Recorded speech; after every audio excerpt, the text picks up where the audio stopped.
నమస్తే. ఇన్నాళ్ళు నన్ను సపోర్ట్ చేస్తూ, ఎంకరేజ్ చేస్తూ మీ ప్రేమని నాకు అందిస్తున్న ప్రతి ఒక్కరికి కృతజ్ఞతలు.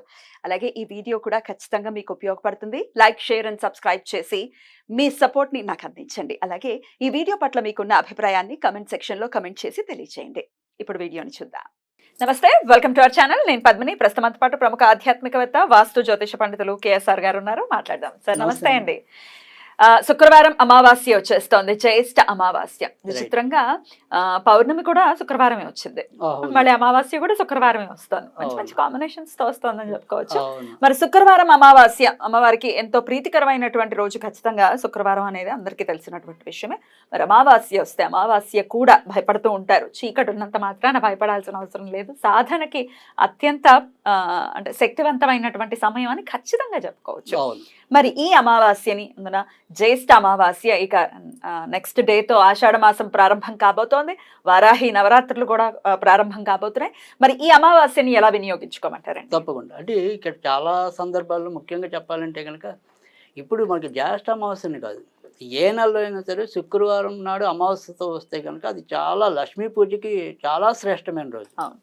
సో మామూలుగా ఏంటంటే మనం లక్ష్మీదేవిని సాధారణంగా ఉదయకాలంలో అర్చించడం అనేది ఉంటుంది. కానీ ఈ శుక్రవారం అమావాస్య వచ్చిన రోజు అయితే కనుక తప్పకుండా మనము సాయంకాలం చేస్తే కనుక ఆవిడకి చాలా మనం ప్రీతిపాత్రలు అవటం అనేది ఉంటుంది. కనుక ఎవరైతే సంపదను కోరుకుంటారో లేదా ఆ సంపద స్థిరంగా కావాలని కోరుకుంటారో వాళ్ళు తప్పకుండా ఈ అమావాస్య శుక్రవారం కలిసి వచ్చిన దినాన్ని అయితే కనుక తప్పకుండా ఉపయోగించుకోవాలి.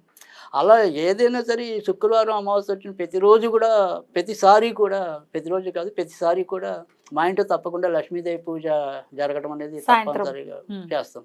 అంటే నేను చేయకపోయినా కనీసం మా ఇల్లాలైనా. సో ఇట్లా ఎలాంటి ఆరాధన ఉంటుందండి? అది ఇక్కడ ఇది ఏంటంటే చెప్పింది ఏంటంటే ఏదైనా సరే సుగంధ ద్రవ్యాలతో కూడిన క్షీరాన్ని నివేదన చేయమని ఉంది ప్రత్యేకంగా. సో ఇది చాలా ఏళ్ళగా చేస్తున్నాము.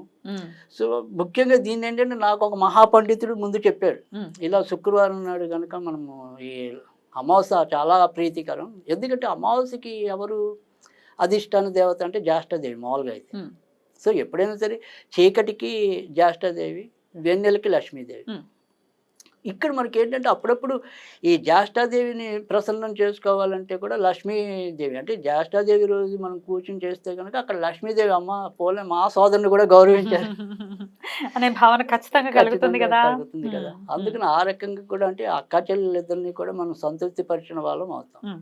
సో ఆ రకంగా ఇక్కడ మనం ఏంటంటే ఈ లక్ష్మీదేవిది సంబంధించింది ఏదైనా సరే ఒక స్తోత్రం చదువుకోవటం, లేదా ముఖ్యంగా ఏదైనా సరే లక్ష్మీ అష్టకం అని ఉంటుంది. ఆ లక్ష్మీ అష్టకం కానీ లక్ష్మీ హృదయం అని ఉంటుంది. అది కొద్దిగా కష్టం, కొంచెం సమయం పడుతుంది. బట్ ఈ రెండిట్లో ఏదో ఒకటి ఖచ్చితంగా ఆ రోజు చదువుకోవటం అనేది చాలా శుభసూచకం. తర్వాత ఇందాక చెప్పినట్టు ఈ సుగంధ ద్రవ్యాలు అంటే ముఖ్యంగా యాలకలు కానీ ఇలా ఏదైనా కొన్ని సుగంధ ద్రవ్యాలతో చేర్చి పర్వాణంగా పెట్టాలి. ఉత్తి అన్న పర్వాణం కాకుండా ఇందులో ఏదో ఒకటి పదార్థాలు జోడించి చేస్తే అప్పుడు మనకి ఇంట్లో కూడా సౌభాగ్యం వచ్చి చేరుతుంది. తప్పకుండా. సో ఆ రకంగా చేయాలి. అది మనం శుక్రవారం నాడు అమావాస్య నాడు ఉపయోగించుకోవాల్సిన విధానం. సాయంత్రం పూట చేసుకునేటటువంటి తప్పకుండా సాయంకాలం పూటే చేసుకోవాలి. తర్వాత రెండోది ఏంటంటే చాలా మంది లక్ష్మీ పూజకి అని కాదు, ఏ పూజలో అయినా సరే మనం ఈ గంట కట్టడం అనేది ఉంటుంది. కానీ ఈ అమావాస్య నాడు చేసే పూజలో మాత్రం మనం గంట శబ్దం వినియోగించుకోవాలి. శబ్దం రాకూడదా? ఎందువలన? దానికి ఏంటి? ఎందుకంటే ఇక్కడ అమావాస్య నాడు అంటే ఇందాక మనము చెప్పుకున్నాం, లక్ష్మీదేవి ఏమో నిదానస్తురాలు. అంటే ఐ మీన్ గలగల సౌండ్లు ఎక్కువ ఉంటే కనుక అవును, చాలా సైలెంట్ గా ఉండాలి. అందుకని ఆవిడకి మనం చేసేది నిజానికైతే జ్యేష్ఠాదేవి కోసం చేస్తున్నాం, కానీ రావాల్సింది లక్ష్మీదేవి. సో ఈ రెండింటి యొక్క కాంబినేషన్ కుదరటం కోసం చెప్పి మనం ఈ రోజు అయితే కనుక గంట వినియోగించకూడదు, అలా మౌనంగానే ఆరాధించాలి.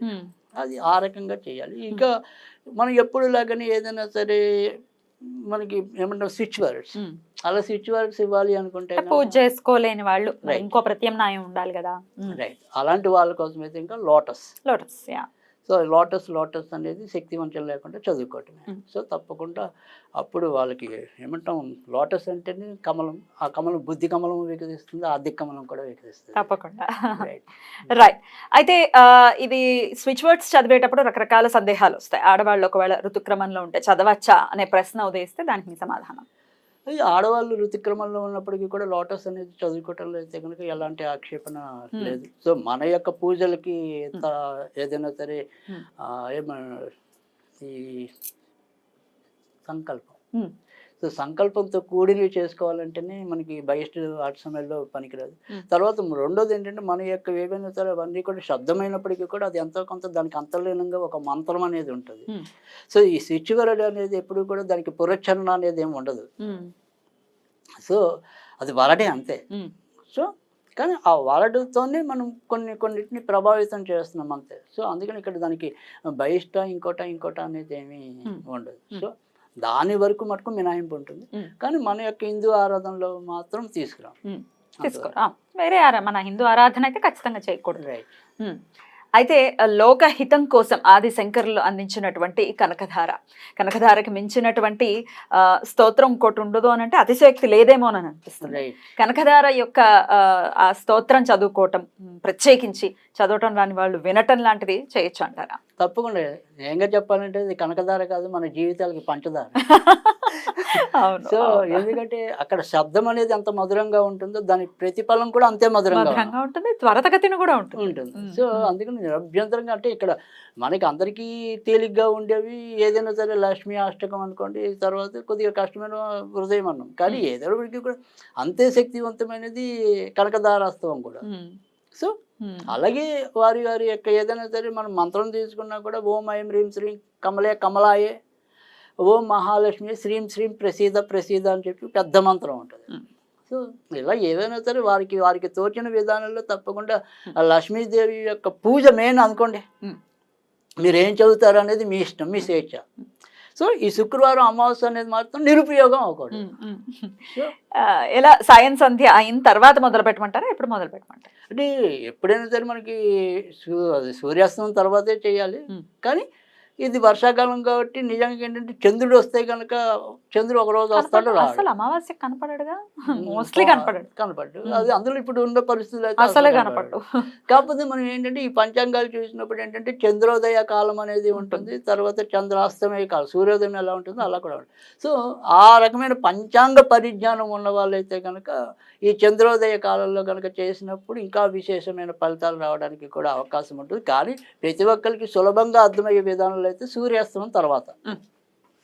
ఎందుకంటే కొన్ని సందర్భాల్లో ఈ చంద్రోదయం అనేది అర్ధరాత్రి ఉంటుంది. తర్వాత రెండోది ఏంటంటే కనుక మనకి అమావాస్య నాడు చంద్రోదయం ఉండదు, చంద్రాస్తమయమే మాత్రమే రాస్తారు కదా, చంద్రోదయం ఉండదు.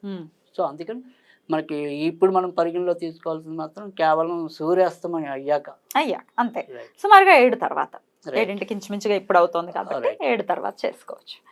రైట్ అండి. అమావాస్య శుక్రవారం రావటం అనేది మీరు అన్నట్టుగానే చాలా చాలా ఒక మంచి డేగా ఖచ్చితంగా కన్సిడర్ చేస్తారు. కాబట్టి ప్రతి ఒక్కరూ కూడా ఈ రోజున కటాక్షాల కోసం మాత్రమే మనం తెగ వెంబర్లాడుతూ ఉంటాం. లక్ష్మి అనుగ్రహం కావాలి. లక్ష్మి ఆరోగ్య లక్ష్మి అవ్వచ్చు, ధనలక్ష్మి అవ్వచ్చు, సంతాన లక్ష్మి అవ్వచ్చు, ఏ లక్ష్మి అయినా అవ్వచ్చు. అష్టలక్ష్ముల అనుగ్రహం మనకి కలిగినప్పటికీ ఆ లక్ష్మిని మనం అలక్ష్యం చేయకుండా కాపాడుకోవటం 100%. అద్భుతం అండి. చాలా బ్యూటిఫుల్ గా ఎక్స్ప్లెయిన్ చేశారు. కృతజ్ఞతలండి. నమస్కారం.